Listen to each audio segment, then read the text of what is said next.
এই আইপিএল কিন্তু রেকর্ড করা শুধু আইপিএল, মানে আপনি কি পরিমাণে যে রেকর্ড হইতেছে এই 2024 সালের এই আইপিএলে, মানে এটা আপনি কল্পনা করতে পারবেন না।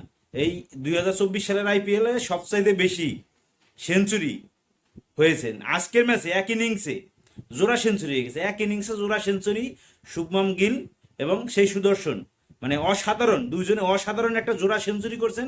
210 রানের একটা পার্টনারশিপ করছেন অনবদ্য এবং দুজনেই সেঞ্চুরি করছেন।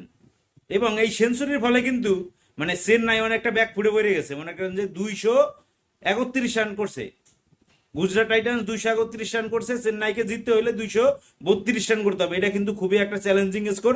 আর চেন্নাই যদি আজকের ম্যাচটা যদি হাইরা যায় তাহলে কিন্তু পয়েন্ট টেবিলে অনেক দুর্দান্ত লড়াই লাগে যাবে, কারণ 12 পয়েন্ট এখন মনে করেন যে 3-4 জনার হয়ে গেছে। চেন্নাই আজকে যদি হাইরা যায় তাহলে তাদের পয়েন্টও 12 থেকে যাবে, এবং যদি তারা আজকের ম্যাচটা জিতে যায় তাদের তাদের পয়েন্ট 14 হয়ে যাবে।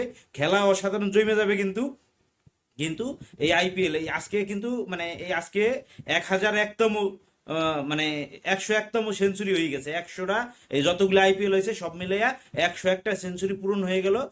প্রথমে আজকে 100 সেঞ্চুরি পূরণ হলো, তারপরে সেই সুদর্শনের ব্যাটিংয়ে আবার একটা সেঞ্চুরি পূরণ হলো। টোটাল 100 সেঞ্চুরি, 101টা সেঞ্চুরি পূরণ হয়ে গেছে। অসাধারণ এই আইপিএল, এই আইপিএল আসলে দুর্দান্ত রেকর্ড হইতেছে। মানে 200+ রান, আপনার কি মাঠে নামলেই 200+, মাঠে নামলেই 200+ রান। অসাধারণ দুর্দান্ত আইপিএল খেলা হইতেছে। আপনাদেরকে আইপিএল আসলে কেমন লাগতেছে? মনে হয় কি সবাই যে খেলতে নামে হ্যারিজিনে ভর করে এই ধরনের খেলা খেলে, মানে 50 বলে 50, 100, 40, 80 বলে 50 বলে, মনে করেন যে খালি সেঞ্চুরি আর সেঞ্চুরি, ছক্কা আর চার ছাড়া মনে করেন যে আইপিএল কিছুই দেখা যাইতেছে না, খালি ছক্কা আর চার। দুর্দান্ত খেলা হইতেছে। এই আপনার এইবারের আইপিএলটা আপনার কাছে কি স্পেশাল মনে হইতেছে নাকি? এটা জানিয়ে দেবেন কমেন্ট সেকশনে।